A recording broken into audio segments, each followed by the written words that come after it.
Governor గారి ప్రసంగం మీద బీఆర్ఎస్ పార్టీ తరఫున మాట్లాడడానికి అవకాశం ఇచ్చినందుకు స్పీకర్ గారికి ధన్యవాదాలు తెలియజేస్తూ,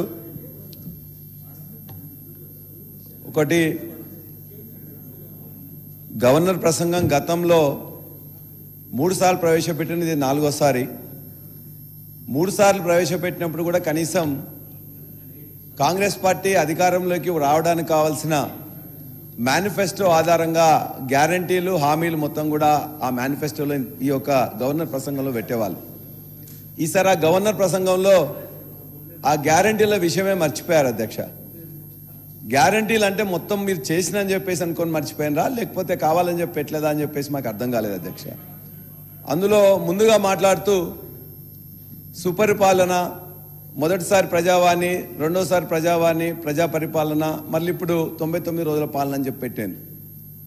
ముఖ్యమంత్రి గారు మొట్టమొదటి రోజు ఇక్కడ మాట్లాడుతున్నప్పుడు వారు చెప్పిన ఖచ్చితంగా ప్రజా దర్బారు పెడతాం, ప్రజావాణి పెడతాం, ఆ ప్రజావాణికి ఖచ్చితంగా నేను ముఖ్యమంత్రిగా నేను వెళ్తా అని చెప్పేసి అన్నాడు, ఫ్లోర్లో కానీ లేకపోతే బయట కానీ చెప్పింది. కానీ ఇప్పటి వరకు ప్రజావాణిలో క్యాంప్ ఆఫీస్లో పెడతామని చెప్పిండ్రు. వారి క్యాంప్ ఆఫీసు ఉన్నది జూబ్లీ హిల్స్లో. మరి ఇక్కడ ఉన్న క్యాంప్ ఆఫీస్లో ఇంతవరకు ప్రజావాణి పెట్టవల్లే, పెట్టిన ప్రజావాణి కూడా ఎక్కడైతే పెట్టినరో ఇవాళ ఆనాటి ప్రగతి భవన్లో ఇప్పటి వరకు కూడా ఒక్కరోజు కూడా ఈ 800 రోజుల్లో ఒక్కరోజు కూడా ముఖ్యమంత్రి గారు ప్రజావానికి వెళ్ళలే. వారు చెప్పిన మాటలనే వారు ఖచ్చితంగా పాటిస్తే ఆ ప్రజాసామాన్యానికి అందుబాటులో ఉండాల్సిన అవసరం ఉందని చెప్పి భావిస్తూ ఒక్కరోజు కూడా పోవడంలో అంతర్యమైందని చెప్పేసి నేను ఈ సభ ద్వారా అడుగుతా ఉన్నా. నేను పెట్టిన కాబట్టి ఎందుకే అరుస్తున్నావు? ఎందుకు అరుస్తున్నావు? కంట్రోల్ చేయండి సార్ వారిని. అదేవిధంగా ఇవాళ 99 డేస్ అని చెప్పేసి 99 రోజుల ప్రజాపాలన పెట్టిండ్రు. ఆ ప్రజాపాలనలో అంతకుముందు పెట్టిన 2 సార్లు పెట్టిన లక్షలాది అప్లికేషన్స్ కూడా ఇంతవరకు దిక్కులేదు. ఇవాళ 99 రోజుల ప్రజాపాలన పెట్టిన దాంట్లో నిధులు లేవు, నియమ నిబంధనలు లేవు, నిజాయితీ లేదు. ఇవాళ ₹1 కూడా దాన్ని కేటాయించకుండా 99 రోజుల పాలన పెడితే ఇలా 9 రోజులకే మొత్తం పడకేసింది. కాబట్టి మనం ఏదైనా కార్యక్రమం చేస్తే ఆ కార్యక్రమంలో అక్కడ ఉన్న వాళ్ళందరినీ ఇన్వాల్వ్ చేయడం, దానికి కావాల్సిన నిధులు ఏమన్నా వస్తే దాని మీద జరుగుతుంది తప్ప ఏమి లేకుండా ఊరికనే వాళ్ళు కూర్చోమంటే, ఈయన నా వార్డులో ఒక మీటింగ్ జరిగితే 30-40 మంది లేడీస్ వచ్చిండ్రు అధ్యక్ష జనగాంలో. వాళ్ళందరికీ కనీసం వేయడానికి కుర్చీలు కానీ లేకపోతే టెంట్ కానీ లేదు. కలెక్టర్ వచ్చిండు, ఏమని చెప్తే మున్సిపల్ కమిషనర్ దగ్గర పైసలు లేవు సార్, దీనికోసం ఈ యొక్క ప్రోగ్రాంలో పైసలు కేటాయించబడలేదని చెప్పింది. మరి ఏ విధంగా మనం అనుకున్నది సక్సెస్ అవుతుందని చెప్పి మీరు దయచేసి ఆలోచించాలి. రెండోది, ఈ మహాలక్ష్మి మొత్తం కూడా ఈ యొక్క రెండో దానిలో కూడా మీరు చెప్పారు, అభయహస్తం మేనిఫెస్టోలో చెప్పిన అన్నిట్లలో కూడా మొత్తం 6 గ్యారంటీల్లో మహాలక్ష్మిలో మొదటిది మహిళలకు ప్రతి నెల 2,500 ఇవ్వబల్లే. రెండోది రైతు భరోసాలో కౌలు రైతులకు కూడా 15,000 ఇస్తామన్నారు, ఇవ్వలేదు. వ్యవసాయ కూలీలకు 12,000 ఇస్తామన్నారు, ఇవ్వలేదు. వరి పంట క్వింటాల్కి 500 బోనస్ అని చెప్పిండ్రు. ఈ బోనస్ ఇచ్చిన దానిలో కూడా మిగతా వాళ్ళందరూ మాట్లాడుతూ ఇది ఓన్లీ దొడ్డు ఓట్లకు కాదు, సన్న ఓట్లకు ఇస్తామని చెప్పింది. అధ్యక్ష, దొడ్డు ఓట్లకు కాదు, మీరు మేనిఫెస్టో అభయహస్తంలో వరంగల్ డిక్లరేషన్గా, నేను వరంగల్ కాబట్టి అదే రోజు మీటింగ్ కూడా పోయినా, ఆ తర్వాత మీరు ప్రకటించిన దానిలో వరంగల్ డిక్లరేషన్లో చూడండి, ఏ ఓట్లు వరి ధాన్యం ₹2,183 ఉండే, సన్నధాన్యం ధర ₹2,200 ₹3. దొడ్డు ధాన్యం 2,183. దొడ్డు ధాన్యానికే ₹500 ఇస్తామని చెప్పేసి అభయహస్తంలో మీరు క్లియర్గా 8వ పేజీలో మీరు ఖచ్చితంగా దయచేసి చూడండి. ఇవాళ మీరు ఇచ్చిన ఈ యొక్క ఇచ్చిన రాసిందే మీకు పంపిస్తా, మా మంత్రి గారు అడుగుతున్నారు, పంపిస్తా. అదేవిధంగా మొక్కజొన్న కూడా అధ్యక్ష ₹400 బోనస్ ఇస్తామని చెప్పిండ్రు, ఆ బోనస్ ఇవ్వలే. తర్వాత ఇంతకుముందు మాట్లాడిన వాళ్ళందరూ కూడా మాకు పెద్దపల్లి వచ్చిన రమణన్న మాట్లాడి చెప్పిండ్రు, గత యాసంగి సంబంధించిన ₹1,208 కోట్ల ఈరోజు ₹1 కూడా రాలేదు అధ్యక్ష. దయచేసి ఉత్తమ్ కుమార్ రెడ్డి గారిని మరోని అడగండి, ₹1 కూడా రాలే. దయచేసి అవి వచ్చే విధంగా ప్రయత్నం చేయమని చెప్పేసి నేను కోరుతున్నా. మూడోది ఏం చెప్పిన అధ్యక్ష, పంట బీమా ఇస్తామని చెప్పాను. ఆ రోజున మీరు ఇవ్వలేదు, ఫెయిల్ అయ్యారు, ఫసల్ బీమా మీరు ఇంక్లూడ్ కాలేదు అని చెప్పేసి తిట్టకుండా తిట్టాను. ఈరోజు 2.5 సంవత్సరాల తర్వాత కూడా పంట బీమా కానీ ఫసల్ బీమాలో జాయిన్ కాలే, పంట బీమా పెట్టలే. మరి నువ్వు చేయెత్తి చూసినప్పుడు నువ్వు ఎందుకు పెట్టలేదని చెప్పేసి మేము ఖచ్చితంగా అడుగుతున్నాం. అదేవిధంగా రైతులకు ఏదైతే రైతు బీమా బ్రహ్మాండంగా ఉన్నది కాబట్టి ఆ రైతు బీమాలో భూమి లేని రైతులకు ఇందులో వరంగల్ రైతు డిక్లరేషన్లు ఇచ్చింది, రైతు కూలీలు భూమి లేని రైతులకు కూడా రైతు బీమా పథకం ఇస్తా అని చెప్పింది. ఇవ్వలేదు అధ్యక్ష. అది ఇవ్వాలని చెప్పేసి నేను కోరుతా ఉన్నాను. అదేవిధంగా నరేగాది వ్యవసాయ పంటలకు అది చేస్తామని చెప్పిండ్రు, ధరణి పోర్టల్ రద్దు చేసి అది చేస్తామని చెప్పింది. అధ్యక్ష, రోజు ప్రతి సంవత్సరం పంట పండగానే మస్తు రికార్డు మొత్తం కూడా మేము చేసినామని చెప్తున్నారు. మేము అడుగుతున్నాం అధ్యక్ష, 2014లో ఎంత వరి విస్తీర్ణం ఉన్నది, 2023లో గత ప్రభుత్వం దిగిపోయినాడు వరి విస్తీర్ణం ఎంత ఉంది, ఇవాళ ఎంత ఉంది? ప్రతి సంవత్సరం కూడా రికార్డు చేసినాం అంటున్నారు. నేను ఛాలెంజ్ చేసి అడుగుతున్నా, రైతు బంధు సమితి అధ్యక్షునిగా నేనున్నా. ఇవాళ 1 ఎకరం కూడా గతంలో 2014-15లో 131 లక్షల ఎకరాలకు ఆనాడు సాగు విస్తీర్ణం ఉన్నది. 2022-23కి 2008.67 లక్షలకే వచ్చింది. ఈ 2 సంవత్సరాల్లో కూడా ఆ 208 లక్షలు దాటలేదు అధ్యక్ష. రికార్డు వరి ధాన్యం కాదు, మొత్తం సాగు విస్తీర్ణం దాటలే. ఈ లెక్కలు కూడా నేను కాదు, ఇవాళ మన కమిషన్ వ్యవసాయ డిపార్ట్మెంట్ నుంచి తీసుకున్న రికార్డు మాత్రమే నేను చెప్తున్నా. ఇది నేను అబద్ధం కాదు, ఇది మన యొక్క గవర్నమెంట్ ఇచ్చిన రికార్డు. రెండోది అధ్యక్ష, వరి ధాన్య సేకరణ విషయంలో కూడా వాళ్ళు ఏం చెప్తున్నారంటే మొత్తం కూడా ఇలా బ్రహ్మాండమైన రికార్డ్స్ మస్తు పంట పండించమని చెప్తున్నారు. ఇలా వరి ధాన్య సేకరణ 2014లో 14-15లో 24 లక్షల మెట్రిక్ టన్నులు తీసుకుంటే 2020-21లో 141 లక్షల మెట్రిక్ టన్నులు ప్రొక్యూర్ చేసినాం. 2022-23లో 131 లక్షల 0.86. ఇవాళ ఈ 2 సంవత్సరంలో ఇంతకంటే రికార్డు మీరు చేసినని చెప్పేసి అంటే నేను ముక్కు నెలకు రాస్తా. రికార్డు మొత్తం కూడా మేమే రికార్డ్ చేసినామని చెప్పేసి మాట్లాడుతున్నారు. అంతేకాదు అధ్యక్ష, వారు ఇంకా మాట్లాడుతున్నప్పుడు చెప్పేది ఏంటంటే అధ్యక్ష, మాట్లాడేది ఏంటంటే ఉత్పాదకత, వరి ధాన్యం ఉత్పత్తి అధ్యక్ష 2014లో ఉన్నప్పుడు మన రాష్ట్ర స్థానం 14వ స్థానం, మనది 14వ స్థానం అధ్యక్ష. ఆ తర్వాత ఉత్పాదకత కూడా అంటే ఎకరానికి ఎన్ని క్వింటాలు వండే దానిలో కూడా మన స్థానం 15వ స్థానం. 2022-23 వరకే ఉత్పత్తిలో భారతదేశంలో పంజాబ్ని, హర్యానాని, వెస్ట్ బెంగాల్ని, ఉత్తరప్రదేశ్ని తలదాటి నెంబర్ 1గా వచ్చినాం. ఇవాళ కొత్తగా ఒక్క గింజ కూడా ఎక్కువగా పండించలేదు అధ్యక్ష. ఇది కూడా నేను మన యొక్క కమిషన్ మన యొక్క వ్యవసాయ కమిషన్ కావచ్చు, లేకపోతే మన దగ్గర నుంచి తీసుకున్న రికార్డ్సే అధ్యక్ష. అంతేకాదు ఉత్పాదకతలో కూడా మనం 15వ స్థానంలో ఉంటే 2023 వరకే మన స్థానం పంజాబ్ తర్వాత 2వ స్థానం ఉన్నది. ఇవాళ కూడా 2వ స్థానంలో ఉన్నాం. అంతే తప్ప మనం ముందుకు రాలే. ప్రతిసారి కూడా మేము మొత్తం కూడా 1వ రికార్డు వచ్చింది, కాళేశ్వరం నీళ్ళు రాకుండా వచ్చిందని చెప్పడం, వరి ఉత్పత్తి ఎక్కువైంది, వరి విస్తీర్ణం ఎక్కువైంది, లేకపోతే మొత్తం కూడా పంట ఎక్కువైందని చెప్పడం అనేది ఇది బూటకం, అబద్ధం, అవాస్తవం, అర్ధసత్యం. దయచేసి ఇది గమనించాలని చెప్పి కోరుతున్నాం. అదేవిధంగా రుణమాఫీ గురించి చెప్పారు అధ్యక్ష. రుణమాఫీ ఎంత ఇవ్వాలని చెప్పింది అధ్యక్ష? 45,000 కోట్లు ఉందని చెప్పిండ్రు. 40 లక్షల మందికి ఎంత ఇచ్చినాం మనం? 20 లక్షల మందికి 20,600 కోట్లు ఇచ్చినాం. సరే, 21 లక్షల మందికి ఇచ్చినాం అనుకోండి. మనమే చెప్పినాం చాలా సార్లు.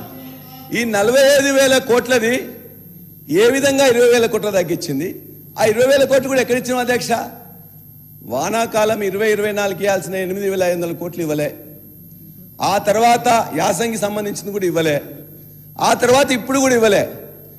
మొత్తం మీద రైతు బంధు ఇవ్వాల్సిన 3 సార్లు ఎగబెట్టేసి 20,000 కోట్ల రూపాయలు ఇచ్చేసి నేను రైతు రుణమాఫీ చేసిన అని చెప్పేసి అంటే ఎట్లా అధ్యక్ష? రుణమాఫీ చేసిండ్రు, కానీ రుణమాఫీతో పాటు రైతు బంధు అయితే ఆపేసిండ్రు కదా. కాబట్టి రుణమాఫీ చేయడం అనేది కూడా అది మోసం, ఈ యొక్క రైతులను మోసం చేయడం తప్ప మరొకటి కాదు అధ్యక్ష. అంతేకాదు అధ్యక్ష, బోనస్ కూడా 1206 కోట్లు ఇవ్వాలి. ఇంకోటి చెప్తున్నారు, ఇవాళ కూడా 3 లక్షల రెవెన్యూ మినిస్టర్ గారు చెప్పిండ్రు, దరిదాపుగా 3,76,000 కొత్త పీపీబీలు ఇచ్చినామంటున్నారు. రైతు బంధు రేపు ఎల్లుండి వేస్తామని చెప్తుంటున్నారు. ఈ కొత్త పాస్బుక్లు వచ్చినాయంటే అంతకుముందు ఎవరైతే అమ్మినరో వాళ్ళ యొక్క పేరు తొలగించబడ్డాయి. మరి కొత్తగా వచ్చిన వాళ్ళందరినీ అందులో ఇంక్లూడ్ చేయాలి కదా. ఇప్పటిదానికి ఇంక్లూడ్ చేయడానికి అని చెప్పేసి వాళ్ళకి ఆర్డర్స్ ఇవ్వలే. అంతేకాదు రైతు బీమా సంబంధించింది కూడా ప్రతి సంవత్సరం కూడా ఒక 15 రోజులు ఎప్పుడైతే మనం చేస్తామో అప్పుడు 15 రోజులు అవకాశం ఇస్తాం. ఈ 3,76,000 మంది ఎవరైతే కొత్తగా పాస్బుక్లు సంపాదించిండ్రో వాళ్ళందరినీ కూడా అందులో ఇంక్లూడ్ చేయాల్సిన అవసరం ఉన్నది. పాస్బుక్లు అంటే రైతులు అంటేనే మనకి ఒక ఎకరం, ఒక గుంట, 2 గుంటలు ఎంతో కొని ఉంటాడు. వాళ్ళకి రైతు బీమా ఇవ్వాల్సిన అవసరం ఉన్నది. రైతు బీమా కోసం ఇంక్లూడ్ చేయలే, రైతు బంధు కోసం, రైతు భరోసా అని చెప్తున్నాం, దానికి ఇంక్లూడ్ చేయలే. దయచేసి రేపు పొద్దున మీరు చేసే దాంట్లో ఈ 3,76,000 కొత్త పాస్బుక్లు ఎవరున్నాయో దాన్ని ఇంక్లూడ్ చేయాలని చెప్పేసి నేను మీ ద్వారా ఈ ప్రభుత్వాన్ని కోరుతున్నాను. అదేవిధంగా వ్యవసాయానికి మొత్తం కూడా మేము ఇంత డబ్బులు పెట్టినాం, ఇది చేసినాం అని చెప్పేసి అన్నారు. అదేవిధంగా ఇందులోనే ఈ యొక్క గవర్నర్ ప్రసంగంలో మాట్లాడుతూ ఒక మాట చెప్పింది. ఏం చెప్పిండ్రు? 2004 జలయజ్ఞంలో తర్వాత ఆనాడు మొదలైన ప్రాజెక్టులన్నిటి కూడా పైసలు ఇస్తాం. 2024, 25 తర్వాత స్టార్ట్ అయిన వాటన్నిటి కూడా పైసలు ఇస్తాం. మరి 2014 నుంచి 2024 వరకు స్టార్ట్ అయిన ప్రాజెక్టులకు డబ్బులు ఇయ్యరా అధ్యక్ష? ఇందులోనే రాసిండ్రు ఇవాళ గవర్నర్ ప్రసంగంలో. అది కూడా చెప్తున్నాం అధ్యక్ష. అంటే 2023 నుంచి 2014 నుంచి 23 వరకు స్టార్ట్ అయిన అనేక ప్రాజెక్టులలో ఇవాళ రంగారెడ్డి పాలమూరు ఉన్నది, పాలమూరు రంగారెడ్డి ఉన్నది. ఇవాళ కాళేశ్వరంలో మిగిలిపోయిన ప్రాంతం ఉన్నది. అదేవిధంగా చాలా ఉన్నాయి. కాళేశ్వరంలో అనేక కాంపోనెంట్స్ ఉన్నాయి. దాంతోపాటు సీతారామ ప్రాజెక్టు కూడా ఉన్నది, చాలా ఉన్నాయి. అంటే 2014 నుంచి 2023 వరకు స్టార్ట్ చేసిన ప్రాజెక్టులకు పైసలు ఇస్తామని ఇందులో చెప్పలే. 2004లో జలయజ్ఞంలో స్టార్ట్ చేసిన మిగిలిపోయిన వాటికి పైసలు ఇస్తాం. అదేవిధంగా 2024-20 స్టార్ట్ చేసిన ఏముంది అధ్యక్ష? ఒకటి కొడంగల్ది. దానికి ఎట్లయినా ముఖ్యమంత్రి కాదు కాబట్టి పైసలు ఇచ్చుకుంటారు. మరి మిగతా వాటన్నిటికి ఎట్లా ఇస్తారు పెద్ద అధ్యక్ష? ఇవాళ దేవాలయ ప్రాజెక్టు కూడా ఆనాడు స్టార్ట్ చేసినప్పుడు దాని యొక్క అంచనా వరంగల్ జిల్లా అందరూ కూడా తెలుసు. 5 లక్షలు మొత్తం కూడా వైఎస్ రాజశేఖర రెడ్డి గారు ముఖ్యమంత్రిగా ఉన్నప్పుడు 2014 వరకు ఇచ్చింది 47,000 ఎకరాలకు. కేసీఆర్ గారు వచ్చిన తర్వాత 15,000 కోట్లు మొత్తం పెట్టిన తర్వాత ఇవాళ 3,17,000 ఎకరాలకు వస్తుంది. ఇవాళ కొద్ది పైసలు అధ్యక్ష, మొత్తం కూడా సిస్టమ్ ఉన్నది. సమ్మక్క సారక్క బ్యారేజ్ ఉన్నది, 3 ఫేజ్లలో 10 పంపులు ఉన్నాయి. ప్రపంచంలోనే అత్యంత పెద్ద టన్నెల్ రామప్ప దగ్గర నుంచి ఉనికిచెర్ల దాకా ఆల్రెడీ రెడీగా ఉన్నది. రిజర్వాయర్లు ఉన్నాయి. ఇవాళ ఒక 3,000 కోట్లు ఇస్తే 5,47,000 ఎకరాలకు నీళ్ళు వస్తాయి. ముఖ్యమంత్రి గారు మొన్న వచ్చినప్పుడు కూడా క్లియర్గా చెప్పినాం. అనేక ప్రాజెక్టులో కూడా ఇలా డబ్బులు వస్తాయి. కాబట్టి నేను ఇవాళ రేపు పెట్టే బడ్జెట్లో కూడా ఈ గవర్నర్ ప్రసంగంలో మీరు చెప్పింది సరైనదిగా లేదు. ఓన్లీ జలయజ్ఞంలో వాటికి మాత్రం పైసలు ఇస్తాం, తర్వాత రేవంత్ రెడ్డి గారు స్టార్ట్ చేసిన వాటికి పైసలు ఇస్తాం అనేది అన్యాయం, అక్రమం. కాబట్టి ఖచ్చితంగా ఎక్కడున్నా కూడా ఈ భూమి అంతా కూడా తెలంగాణ బిడ్డలదే. అందరు కూడా ఎవరెప్పుడు స్టార్ట్ చేసినా ఏ పేరున్నా అన్ని ప్రాజెక్టులో కూడా పైసలు ఇవ్వాలని చెప్పేసి మీ ద్వారా కోరుతున్నా. అదేవిధంగా కన్క్లూడ్ చేయండి. అయ్యో సార్, నేను మాట్లాడేది వేరేది ఏమన్నా మాట్లాడినా సార్? ఇంకోటి సార్, దయచేసి ఒక 10 నిమిషాలు ఏంటి సార్ ప్లీజ్. కృష్ణా గోదావరిలో ఒక్క నిమిషం సార్, నేను వేరే విధంగా తిట్టుకుంటే ఏమన్నా మాట్లాడినా సార్? లేదు సార్ ప్లీజ్ సార్, రెండు సార్, ఒకటి సార్, ఒక్క గోదావరిలో ఒక్క 10 నిమిషాలు ప్లీజ్ సార్ ప్లీజ్. నా ఒక్క మాట వినండి. గౌరవ్ కేటీఆర్ గారు మాట్లాడేటప్పుడు నేను ఒక్కనే మాట్లాడతాను, నాకు టైం కావాలంటే వారికి ఇచ్చినాము. మళ్ళీ నేను ఒక్కనే మాట్లాడతా అంటే ఇచ్చినాము. మళ్ళీ వారి రిక్వెస్ట్ మీద 15 నిమిషాలు మాట్లాడితే వారికి కూడా ఇచ్చినాము. 15 మినిట్స్ అయిపోయింది. ఒక 10 మినిట్స్లో కంక్లూడ్ చేస్తారు. ఒకటి, ఇవాళ దేవాలయాలకు డబ్బులు ఇవ్వాలని, అదేవిధంగా ఇందులో ఇంకో మాట పెట్టిండ్రు. గోదావరిలో కృష్ణా గోదావరి సంబంధించిన ఏమైనా ఇష్యూస్ ఉన్నట్లయితే నేను ఫోరంలలో చర్చిస్తామని చెప్పేసి గవర్నర్ ప్రసంగంలో పెట్టింది. అది ఎట్లా సబబు అధ్యక్ష? గోదావరిలో ఇష్యూనే లేదు. గోదావరిలో ఇష్యూ లేకుండా మనం ఫోరంలలో పెట్టి చేస్తామని చెప్పేసి అది ఖండనీయం. అదేవిధంగా ఆ గోదావరి గురించి ఇవాళ తెలంగాణ వాళ్ళు కాదు, ఆంధ్ర వాళ్ళు పెట్టుకున్నారు అధ్యక్ష. ఆంధ్ర వాళ్ళ యొక్క గవర్నర్ ప్రసంగంలో నల్లమల సాగర్కి పోలవరం నుంచి వెళ్ళి నీళ్లు తీసుకుపోతా అని చెప్పి పెట్టింది. దాన్ని మనం ఖండించకపోగా, మన గవర్నర్ ప్రసంగంలో పెట్టకపోగా, మనం గోదావరిలో మనం వెసులుబాటు కల్పిస్తున్నాం అంటే మనం ఇలా ఏం చేస్తున్నాం అనేది ఒకసారి దయచేసి ఆలోచించాలని చెప్పుకోవడం. అదే కాదు అధ్యక్ష, ఇది చాలా మొత్తం రాష్ట్రానికి నష్టం జరుగుతుంది. అంటే నేను అడిగేది ఒకటే, ఒక్క రూపాయి ఇవ్వకుండా, ఒక్క ప్రాజెక్ట్ కంప్లీట్ చేయకుండా, కొత్త ప్రాజెక్ట్ ఓపెన్ చేయకుండా, అదనపు ఆయకట్టు ఇవ్వకుండా కొత్తగా ఏ విధంగా వరి ధాన్యం పెరుగుతుంది? దయచేసి మీరు ఆలోచించండి. 1 ఎకరం అన్న ఆయకట్టు కొత్తగా ఈ యొక్క 2.5 సంవత్సరంలో వచ్చిందా? రాకుండా ఎట్లా కూడా ఈ ధాన్యం పెరిగింది, ఆ ధాన్యం పెరిగింది, అది పెరగడం అనేది అది సరైనది కాదు. భూభారతిలో జనగామలో ఒక ఇన్సిడెంట్ అధ్యక్ష, మొత్తం రైతులందరూ వచ్చి కూడా డబ్బులు కట్టింది. 1,00,000 రూపాయలు కడితే అక్కడ మొత్తం కుమ్మక్కైపోయి రెవెన్యూ వ్యవస్థ మిగతా వాళ్ళందరూ కుమ్మక్కైపోయి 1,00,000 రూపాయలు కడితే 1,000 రూపాయలు మాత్రమే అక్కడ మొత్తం చూపిస్తారు. రిజిస్ట్రేషన్ చేసిండ్రు, మ్యూటేషన్ చేసిండ్రు, పాస్బుక్ ఇచ్చేసిండ్రు. ఇవాళ ఐడెంటిఫైజర్కి ఏమన్నారు, నువ్వు 1,00,000 రూపాయలు కట్టేది 1,000 రూపాయలు కట్టినావు కాబట్టి నువ్వు డబ్బులు కట్టవని చెప్పి ఆ రైతులందరికీ నోటీసులు ఇచ్చిండ్రు. రెవెన్యూ డిపార్ట్మెంట్ ఏం చేసిండ్రు, మంత్రి గారు ఇమ్మీడియట్గా ఇక్కడ జరుగుతుంది కదా అని చెప్పేసి వాళ్ళందరినీ కూడా అరెస్ట్ చేసిండ్రు. ఎవరిని అరెస్ట్ చేసిండ్రు, ఒక ప్రైవేట్లో ఉండే కొంతమంది మీ సేవ వాళ్ళని అరెస్ట్ చేసిండ్రు. కానీ అది ఎవరు రిజిస్ట్రేషన్ చేసిన అధ్యక్ష, ఎంఆర్ఓ గారు స్వయంగా 1,00,000 రూపాయల బదులు 1,000 రూపాయలు కట్టిండు. 90,000 ఉంటే 900 రూపాయలు కట్టిండు. 80,000 ఉంటే 800 రూపాయలు కట్టిండు. ఈ విధంగా ఒకటే కాదు, జనగామ కానీ మొత్తం దేవరకొండ కానీ మహబూబ్నగర్ కానీ వందలాది కేసులు, వేలాది కేసులు, వందల కోట్ల రూపాయలు జరిగింది. కానీ ఇవాళ మూసేసింది అధ్యక్ష. ఇది పెద్ద స్కామ్. ఇవాళ రావాల్సింది మొత్తం రాలేదు, మంత్రి గారికి కూడా తెలుసు. దాని మీద ఖచ్చితంగా సిట్టు వేయాలి, దాన్ని మొత్తం కూడా బయటికి తీయాలి. ఇలా ఈ భూభారత్ అనేది వారు చెప్పిన బ్రహ్మాండంగా జరుగుతుందని. భూభారత్ ఒక పేరు మాత్రం మారింది అధ్యక్ష, ధరణి అని. ఇంతకుముందే చెప్పి నువ్వు 11 లక్షల అప్లికేషన్స్ ఉన్నాయి సాదా బైనా మీద, ఒక్క అప్లికేషన్ కూడా చేయలే అధ్యక్ష. అదేవిధంగా నిన్ను ఇంకోటి చేసింది, ఇలా గిఫ్ట్ డీడ్ ఉంటే కూడా తీసేసిండ్రు. మరి భూభారతిని ధరణిని సముద్రంలో వారేసినని చెప్పేసి ముఖ్యమంత్రి గారు కానీ రెవెన్యూ మంత్రి చెప్తారు. మరి ఏమైంది అధ్యక్ష, పెద్ద కుంభకోణం, ఉట్టి పేరు మార్పు, ఎన్ఐఎస్కి ఇచ్చిండ్రు, సాదా బైనామాలు చేయరు. కొత్తగా ఏం చేసిండ్రు, ఏం సాధించిండ్రు చెప్పండి ఏదైనా ఒకటి ఉన్నట్లయితే. అదేవిధంగా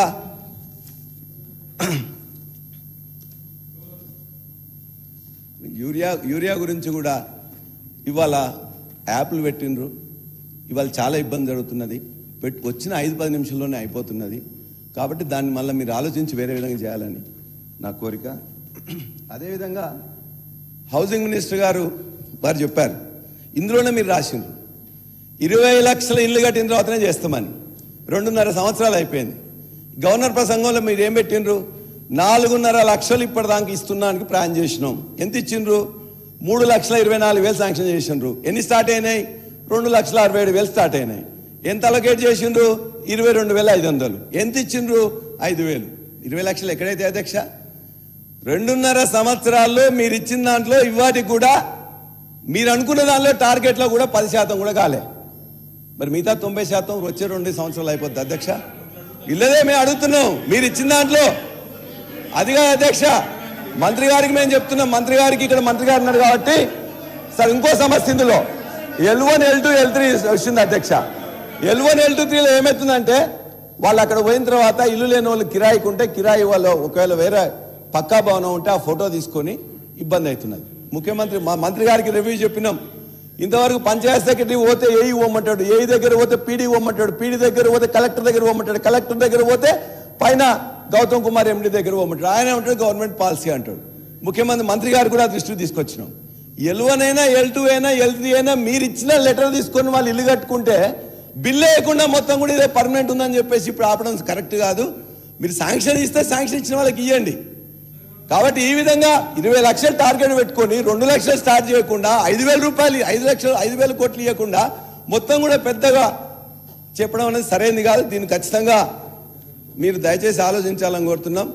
ఎడ్యుకేషన్ గురించి కూడా ఇవాళ గవర్నమెంట్ ఎడ్యుకేషన్ స్కూల్స్ మొత్తం కూడా మూతపడుతున్నాయి అధ్యక్ష. 16 లక్షల మంది విద్యార్థులు మాత్రమే ఉన్నారు. 1/3 విద్యార్థులు గవర్నమెంట్లో ఉంటే 2/3 ఇలా ప్రైవేట్లో ఉన్నారు. ఇవాళ నేను ప్రైవేట్ కాలేజ్ ఉంటేనే అది ఉంటుందా మీరు మాట్లాడండి. ఇవాళ మేము చెప్తున్నాం అధ్యక్ష, ఈ రాష్ట్రంలో ఇంటర్మీడియట్ ఎడ్యుకేషన్ కానీ, హైయర్ ఎడ్యుకేషన్ కానీ, స్కూల్ ఎడ్యుకేషన్ కానీ గవర్నమెంట్ వ్యవస్థ మొత్తం కూడా ఇలా కంప్లీట్ బంద్ అయింది. ఇవాళ ఒక సెల్ఫ్ స్టైల్ ఒక ఆయన ఒక మేధావిని పెట్టింది. మీరు స్వయం ప్రకటిత మేధావిని ఒకరిని పెట్టేసి ఆ స్కూల్స్ అన్నిటి కూడా పూర్తిగా ఖతం చేయడానికి ఇలా మొత్తం కూడా జీతాలు ఎక్కువ ఉన్నాయంట, కాంట్రాక్ట్ బేసిస్ మీద ఉండాలంట, ప్రమోషన్స్ ఉండొద్దంట, ట్రాన్స్ఫర్స్ ఉండొద్దంట. మొత్తం టీచర్స్ ఇలా ఆందోళనకు గురవుతున్నారు. దయచేసి ఇది ముఖ్యమంత్రి గారి మనోఫలకం నుండి వచ్చిందా లేకపోతే ఈ స్వయం ప్రకటిత మేధావి యొక్క ఆలోచన, దయచేసి ఆలోచించి కరెక్షన్ చేసుకోమని. అదేవిధంగా మేము ఒకటే ఛాలెంజ్ చేసి చెప్తున్నాం అధ్యక్ష. ఇంతకుముందు సాంబశివరావు గారు కూడా చెప్పింది, ఇవాళ ఇక్కడ ఉన్న దాంట్లో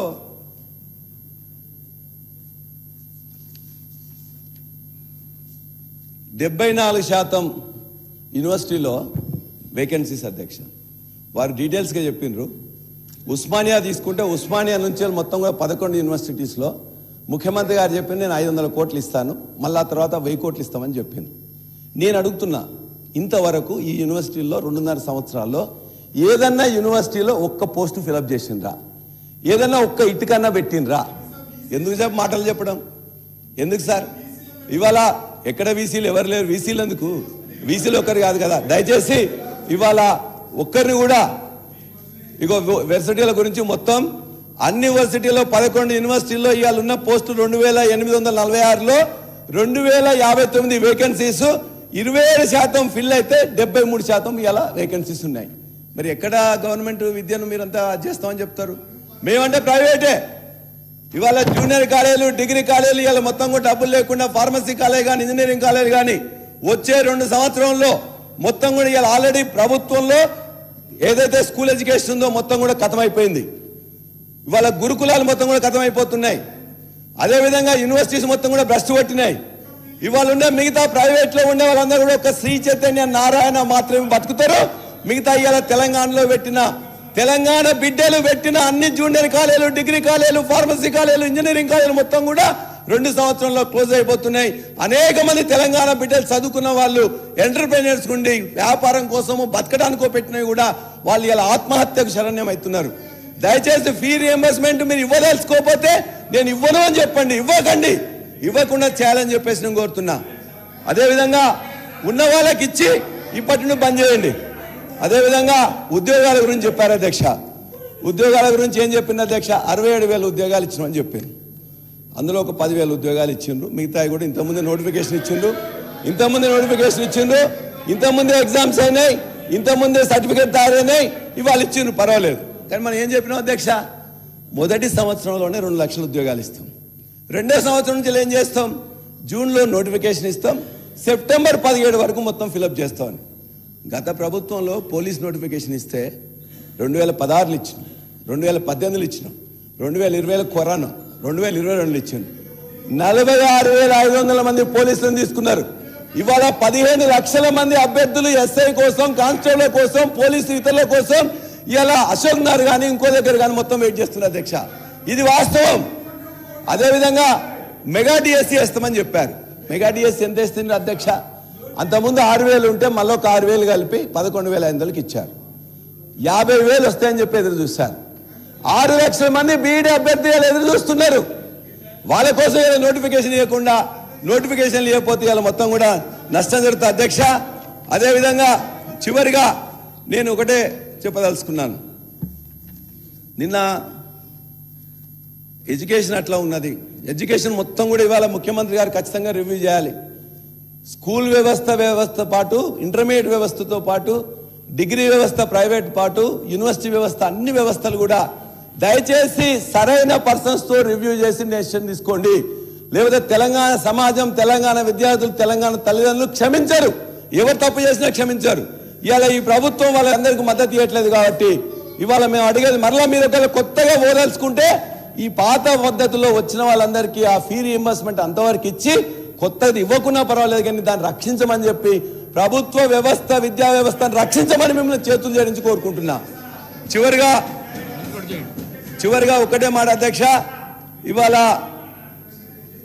నిన్న ఎంత పక్షపాతం అంటే అధ్యక్ష, స్వయంగా మీరేమన్నారు? అంబేద్కర్ గారు ఒకటి అయిపోయిందన్న, లాస్ట్ మాట. అంబేద్కర్ గారి పారదర్శకంగా ఉండాలని చెప్పారు అధ్యక్ష. కక్షలు కార్పణ్యాలు ఉండకూడదని చెప్పారు. నేను కొట్లాడబెట్టుకుంటాను కూడా కాదు అధ్యక్ష. నేను ఇలా జనగామలో ఎలక్షన్కి పోతే నా మీద కిడ్నాప్ కేసు పెట్టి నన్ను ఓటేనియకుండా మొత్తం మీద కూడా చేసిండ్రు అధ్యక్ష. ఏది ప్రజాస్వామ్యం? ఏం ప్రజాస్వామ్యం అధ్యక్ష? నిజంగా కొట్లాడబోయి అది పోయేది కూడా కాదు అధ్యక్ష. ఊరికే నన్ను ఓటేయడానికి పోతే 10:30కు కిడ్నాప్ కేసు పెట్టి 11ంటికి నన్ను లోపల పోకుండా చేసిండ్రు. దాన్ని పోస్ట్ పోన్ చేసి ఏమంటారు అక్కడ, నీ మీద ఎఫ్ఐఆర్ నమోదైంది కాబట్టి ఆ ఎఫ్ఐఆర్ మొత్తం కూడా డిసైడ్ అయ్యేంత వరకు కూడా ఈ ఓటింగే వద్దని చెప్పేసి అక్కడ వాదన. దాని ప్రకారం పోస్ట్ పోన్ చేసి, అంటే నా మీద ఎమ్మెల్యేగా రిస్క్ రావాలి అధ్యక్ష. ఒక ఫాల్స్ కేసు పెట్టి నా మీద నన్ను ఇలా కిడ్నాప్ కేసు పెడితే మీరు రక్షణ రాకపోతే మేము ఎట్లా బతకాలి అధ్యక్ష? కాబట్టి దయచేసి ఇలా ఈ ప్రజాస్వామ్యం అనేది ఇది కాదు అని చెప్పేసి రెండో లాస్ట్కి ఈ మధ్యకాలంలో గద్దరు అని చెప్పేసి గద్దరు అవార్డ్స్ అని ఇచ్చింది అధ్యక్ష. మా అన్న సీనాన్ననో ఎవరో మొత్తం ఆది శ్రీనివాస్ గారు చాలా గొప్పగా చెప్పింది. ఆ సినిమా మన యొక్క సామాజిక వృత్తి కేంద్రంగా జరిగింది. ఆ సినిమా హీరో మా ఊరి పిల్లగాడు. ఆ సినిమా పాట రాసింది కూడా మన వాళ్ళే. అందులో ఏమేమి ఇచ్చిందంటే ఆ సినిమాకు గద్దర్ గారి పేరు మీద ఉంది కదా అని చెప్పేసి చాలా బ్రహ్మాండంగా జరుగుతుంది అని చెప్పేసి మేము అనుకున్నాం అధ్యక్ష. ఉత్తమ సినిమా దానికే ఇచ్చిండ్రు, ఉత్తమ దర్శకుడు అక్కడే ఇచ్చిండ్రు, ఉత్తమ ప్రతినాయకుడు అక్కడే ఇచ్చిండ్రు, ఉత్తమ గాయకుడు అనురాగ్ కులకర్ణి ఇచ్చిండ్రు. ఇంకెవరు మిగిలిపోయిన అధ్యక్ష? ఒక హీరో, అదేవిధంగా ఇది ఒక సింగర్, లిరిక్స్ రైటర్. మీటింగ్ పెట్టిండ్రు. మీటింగ్ పెట్టిన తర్వాత వాళ్ళకు కూడా ఉత్తమ లిరిక్స్ అది బాగా ఇచ్చిండ్రు. ఆ పాట కూడా అద్భుతమైన పాట అధ్యక్ష. మొత్తం కూడా ఇలా ఒక 100 మిలియన్స్ వ్యూస్ ఉన్నాయి. ఆ పాట కూడా ఏముందంటే, రాజ్యమేదు లేదు కానీ రాణిలాగా చూసుకుంటా, కోట కట్టలేను కానీ కళ్ళల్లో నిన్నే దాచుకుంటా అని చెప్పేసి మన ఉద్యమకారుడు, తెలంగాణ ఉద్యమకారుడు, మాజీ ఇంతకుముందు వామపక్షవాది, దళితవాది, బ్రహ్మాండమైన రాస్తే ఇదే 4 లైన్లతో నా సినిమా హిట్ అయింది అధ్యక్ష. సినిమా హిట్ అయితే సినిమాలో ఉండే 5గురికి ఇస్తారు, ఆంధ్ర వాళ్ళకి ఇస్తారు. తెలంగాణ బిడ్డలైన హీరో కానీ ఆ మిట్టపల్లి సురేంద్ర అని చెప్పేసి వారికి కూడా తెలుసు, ముఖ్యమంత్రి గారికి కూడా తెలుసు. ఏం జరిగిందంటే అధ్యక్ష, ఆయనే జనగామ వచ్చేటప్పుడు మా వరంగల్ బిడ్డ, వెలిశాల బిడ్డ, ఆయనకు వస్తున్నప్పుడు జనగామ ఏమైనా ఎలక్షన్ టైం వస్తే రారా అంటే అన్న అని చెప్పేసి అంటే వచ్చిండు. ఆడ మాట్లాడిపోయినందుకు గద్దరు ఏదైతే కమిటీ ఉందో ఆ కమిటీలో జరిగిన నిర్ణయం వెనక్కి తీసుకుని ఆయనకు ఈయన మొత్తం మీద పలరాశ్వడితో ఉంటాడు అని చెప్పేసి ఆయనకు ఇవ్వలేదు అధ్యక్ష. ఎంత అంటే ఏంటంటే ఆ గద్దరు యొక్క అవార్డ్స్ అనేది ఖద్దర్ అవార్డ్స్ లాగా మారిపోయినాయి. అది గద్దర్ అవార్డ్స్ కాదు, ఖద్దర్ అవార్డ్స్ లాగా మారిపోయినాయి. నేను లాస్ట్ గా మీరు అవకాశం ఇచ్చిండ్రు, ముఖ్యమంత్రి గారు వచ్చింది కాబట్టి ఒక్కసారి ముఖ్యమంత్రి గారి ముందుగా నేను ఒక్కటే మాట, మిగతా అంతా కూడా చెప్పను. విద్యలో ఇవాళ జరుగుతున్న నష్టంలో ఒకటి వారు విన్నారు అనుకుంటాను. ఒకటి ప్రాథమిక విద్య కానీ లేకపోతే స్కూల్ ఎడ్యుకేషన్లో మనం చాలా నష్టం జరుగుతున్నది. మీరు ఎవరైతే మేధావులు అనుకున్నారో వాళ్ళు కాకుండా నిజంగా దాని మీద పనిచేస్తున్న మిగతా వాళ్ళతో వర్క్ చేసి ఆ వ్యవస్థను బాగు చేయాలని చెప్పి కోరుకుంటున్నాం. అదేవిధంగా యూనివర్సిటీలో ఒక్క రిక్రూట్మెంట్ కూడా జరగలేదు. ఈ 2.5 సంవత్సరంలో ఒక్క ఇటుక కూడా పెట్టలే. మీరు ఇంతకుముందు 500 కోట్లు ఇచ్చిండ్రు, ఇప్పుడు 1000 కోట్లు ఇచ్చిండ్రు. అది ఖచ్చితంగా అయ్యేటట్టు ఆ యూనివర్సిటీలో నేను చదువుకున్నా, ఆ యూనివర్సిటీని నేను తయారు చేసింది. ఉస్మానియా యూనివర్సిటీలో MSc చదువుకొని PhD చదువుకున్నా. ఆ యూనివర్సిటీ కలగాలం పేరుతో ఉండాలని చెప్పి కోరుకునే వాడిని. కాబట్టి దాన్ని ఖచ్చితంగా ఈ మొత్తం యూనివర్సిటీలో 75% ఖాళీలు ఉన్నాయి. కాబట్టి మేము చేయలేకపోతే కాబట్టి ఇట్టున్నాం కదా, మీరు చేసింది కాబట్టి మీరు చేయమని అడుగుతున్నాం కదా. ఇవాళ మొత్తం కూడా మీరు ఇంతకుముందు కూడా కామన్ రిక్రూట్మెంట్ బోర్డు ఉంటే దాన్ని ఆపడం జరిగింది. కాబట్టి యూనివర్సిటీస్ బాగుపడాలంటే ఫ్యాకల్టీ రిక్రూట్మెంట్ ఇంపార్టెంట్. మీరు పైసలు ఇవ్వడమే కాదు, ఫ్యాకల్టీ రిక్రూట్ చేయాలి. ఫ్యాకల్టీ లేదు కాబట్టి ఆ విద్యా వ్యవస్థను బాగు చేయడానికి ముఖ్యమంత్రి, ఎందుకంటే వారు విద్యాశాఖ మంత్రిగా ఉన్నారు కాబట్టి దాని మీద ఖచ్చితంగా శ్రద్ధ తీసుకొని మంచి వాళ్ళతో రివ్యూ చేసి ఈ యొక్క విద్యా వ్యవస్థను బాగుపడే విధంగా చేయాలని చెప్పేసి, ఏదైతే ప్రజాస్వామ్య పోకడలు ఉండాలని చెప్పేసి కోరుతూ ఈ అవకాశం ఇచ్చినందుకు మీకు ధన్యవాదాలు. సెలవు. జై తెలంగాణ.